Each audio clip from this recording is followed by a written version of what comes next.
Fala galera, beleza? Aqui é o Thiago Rocha, professor de Geografia, e nesse vídeo nós trabalharemos sobre a massa equatorial continental, a famosa MEC. Nós precisamos saber quais são as características dessa massa de ar e como ela atua no território brasileiro. Então, sem muita enrolação, vamos direto ao ponto. Dá uma olhada no slide aí, ó. Massa de ar no Brasil, trabalhando a MEC, massa equatorial continental. Galera, pelo próprio nome da massa de ar, nós já sabemos quais são as principais características dela. Então, ó, se ela é equatorial, é porque ela está próxima da linha do Equador e, consequentemente, é uma massa de ar quente. Massas continentais geralmente são massas secas. Por quê? Como a massa de ar nasce no interior do continente, daí continental, distante do mar, acaba sendo uma massa de ar mais seca. Mas no caso da MEC, por mais que ela seja continental, ela é extremamente úmida. Isso por conta de alguns fatores que a prova pode perguntar. A MEC ela nasce na floresta amazônica. E nós vimos lá na aula de fatores climáticos que a planta, durante o processo de fotossíntese, acaba liberando água na atmosfera. Como a floresta amazônica é extremamente densa, a quantidade de água gerada pela planta é muito grande. E essa água acaba contribuindo para a umidade da MEC, beleza? Além disso, nós temos a evaporação dos rios locais. E boa parte desses rios são rios caudalosos. Galera, rios caudalosos são rios com grande volume de água, muita água.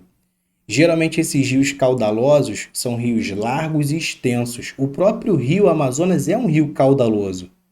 Então, a evaporação desses rios acaba contribuindo também para a umidade da MEC. Beleza? Continuando aí, ó. Eu coloquei que a MEC ela é conhecida como os rios voadores no país. Como assim? Rio voador porque como a MEC é extremamente úmida, é como se você tivesse um rio suspenso na atmosfera e por onde esse rio passa, por onde essa massa de ar passa, acaba levando umidade. A MEC ela atua em toda a região do país durante o verão, mas o principal sentido, a principal direção que ela faz é sentido noroeste-sudeste. Isso daqui é muito importante, tá? Dá uma olhada aqui, ó. Durante o verão, à esquerda aí, durante o verão, a principal massa de ar no país é a MEC. A MEC durante o verão, ela consegue chegar no Nordeste, chega no Sudeste, passa pelo Centro-Oeste e também chega na região sul do Brasil, tá? O livro do edital coloca que a MEC chega até o norte do Paraná, lá na região sul. Tranquilo? Vale lembrar que, por mais que a MEC consiga chegar no interior do Nordeste, ela chega seca aqui, porque ela percorre um longo caminho. Então ela passa por alguns relevos que bloqueiam a umidade, ela vai perdendo essa umidade em forma de chuva. Então quando ela chega no interior do Nordeste, ela chega seca. Isso é importante, tá? Agora, voltando. O principal sentido que a MEC faz é esse aqui, ó. Sentido noroeste, sudeste. Nós vimos isso, essa questão de direção, na aula de coordenadas geográficas. A MEC ela acaba criando esse corredor de umidade, tá vendo? Como a maior parte dela vem em direção à região sudeste, ela cria esse corredor de umidade. Esse corredor de umidade recebe um nome, que é a ZCAS, Zona de Convergência do Atlântico Sul. Essa zona de convergência do Atlântico Sul é um corredor de umidade criado pela MEC até a região sudeste do Brasil e ela acaba se encontrando também com outras massas úmidas aqui no Oceano Atlântico, tá? Criando um grande corredor de instabilidade, ZCAS. Olha aqui, ó. Tá vendo a nebulosidade lá na Amazônia, ó? Muitas nuvens carregadas com chuva, criando esse corredor até o Oceano Atlântico, Atlântico Sul. Então, zona de convergência do Atlântico Sul, tá? Zona de convergência do Atlântico Sul, ZCAS, é diferente de ZCIT. A gente vai trabalhar ZCIT depois, mas primeiro eu estou falando da ZCAS. Foi? Eu coloquei aqui que a MEC nasce na Amazônia Ocidental. A gente vai trabalhar isso mais para frente, tá? Relaxa. Na aula de regionalização, a gente vai ver que a Amazônia pode ser dividida em Amazônia Ocidental, Oriental, Legal, Internacional. No caso da Amazônia Ocidental, que a ESA já cobrou, quais são os estados? A Amazônia Ocidental nós temos 4 estados lá da região amazônica. O estado do Amazonas, Roraima, Rondônia e Acre.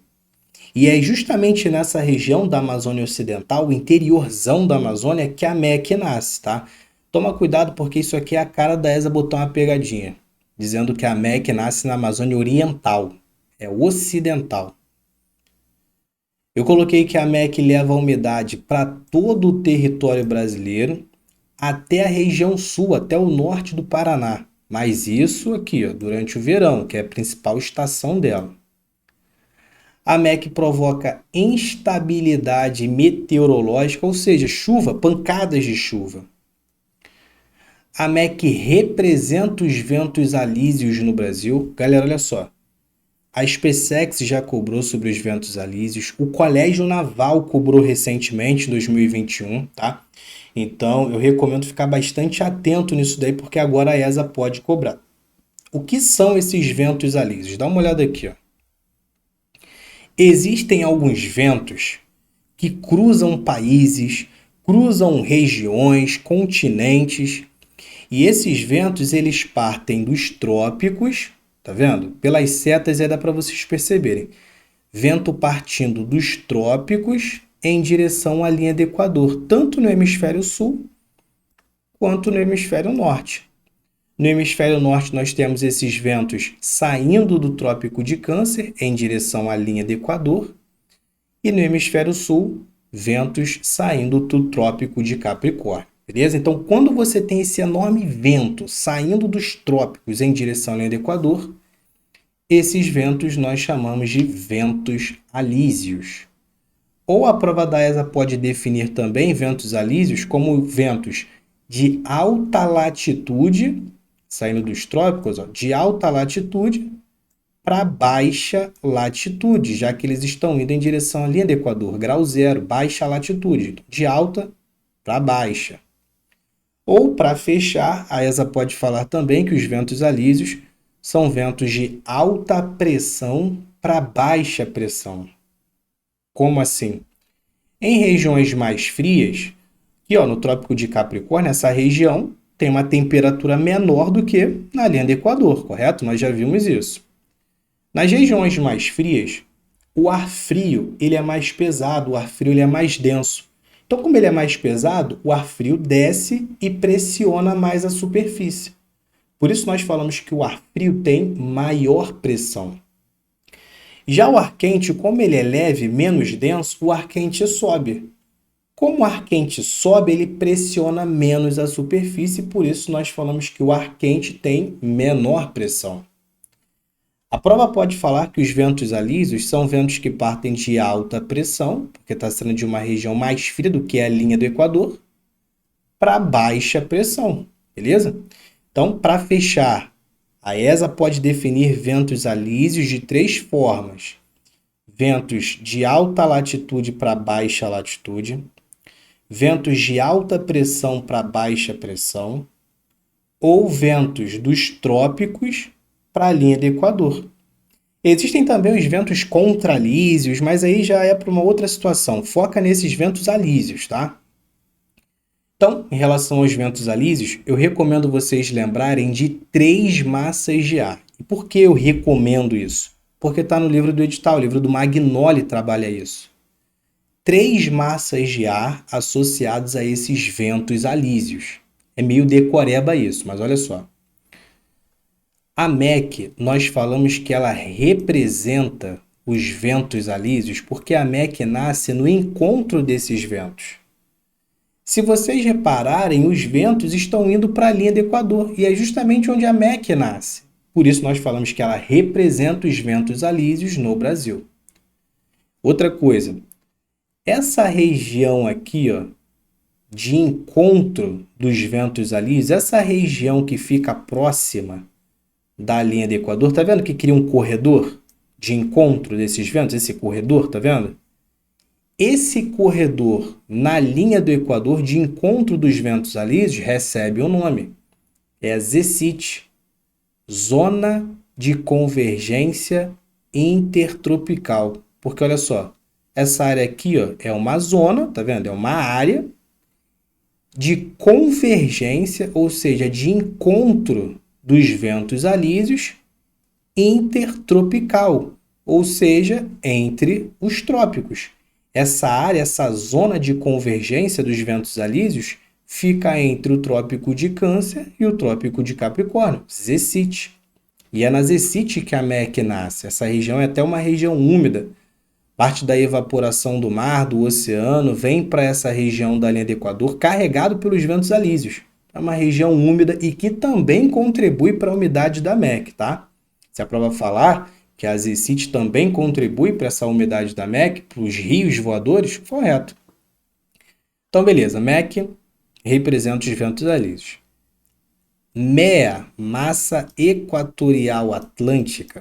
Tá vendo aqui? Ó? Massa equatorial atlântica. A prova pode falar que a MEA forma o alísio de Nordeste, tá? Forma o alísio de Nordeste.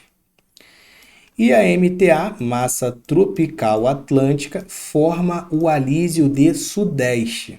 Então é pura decoreba. Para fechar, MEC representa os ventos alísios no Brasil, MEA forma o alísio de Nordeste e MTA forma o alísio de Sudeste. Quando eu trabalhar MEA e MTA, eu vou reforçar essa informação, tá? Outra coisa, esses ventos alísios aqui favorecem a produção de energia eólica lá no Nordeste, tá? Uma vez a ESA cobrou, em 2015, o nome que recebe essa curva dos ventos alísios. Tá vendo que está fazendo uma curva? Ela não está subindo reta, está fazendo uma curva. A ESA uma vez perguntou, por isso que eu gosto de trabalhar esses conteúdos mais específicos, porque de vez em quando cai, e quando cai é o que separa o candidato. E se está no livro do edital, recomendo você estudar, tá? Porque depois não tem como anular. A ESA cobrou em 2015 o nome dessa curva, o nome do efeito que provoca a curva nos ventos alísios, que é o efeito de Coriolis. Algumas pessoas falam Coriolis, Coriolis. É esse efeito provocado aí, que provoca, na verdade, a curva dos ventos alísios, efeito de Coriolis, que caiu em 2015.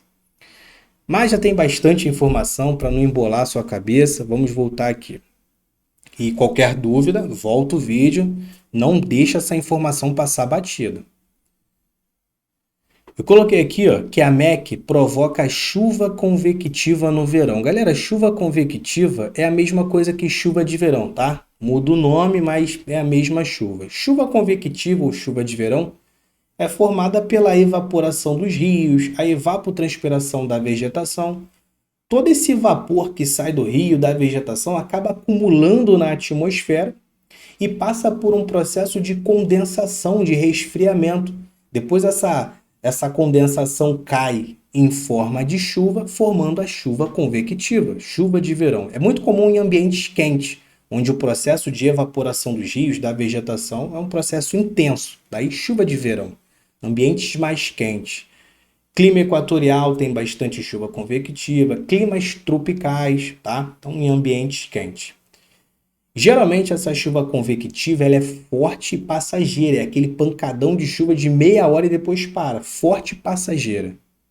Essa chuva forte e passageira recebe o nome chuva torrencial. A gente geralmente liga chuva convectiva, chuva de verão, a chuva forte e passageira, chuva torrencial, como se fosse a mesma coisa. Você pode até ligar uma coisa a outra aí, tá?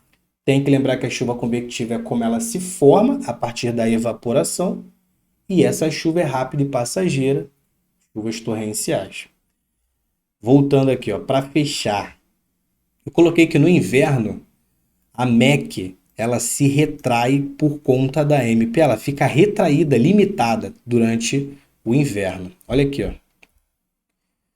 Durante o inverno, à direita aí, se vocês repararem, a MEC ela fica muito limitada mesmo. Ela está limitada ao seu local de origem. Isso porque durante o inverno, a principal massa de ar do país é a MPA. Ela chega com muita força e acaba empurrando a MEC até a sua área de formação. O que a ESA fez em 2021 que pegou muita gente? A ESA em 2021 colocou uma questão sobre massas de ar, inclusive foi essa imagem aí, massas de ar, e ela dizia que durante o inverno as massas equatoriais ficam atenuadas. Muita gente acabou confundindo porque não sabia o que é atenuar. Atenuar é limitar. Muita gente confundiu com acentuar. Atenuar é limitar, retrair. E realmente, durante o inverno, a massa equatorial ela fica atenuada, limitada. Isso por conta da influência da MPA.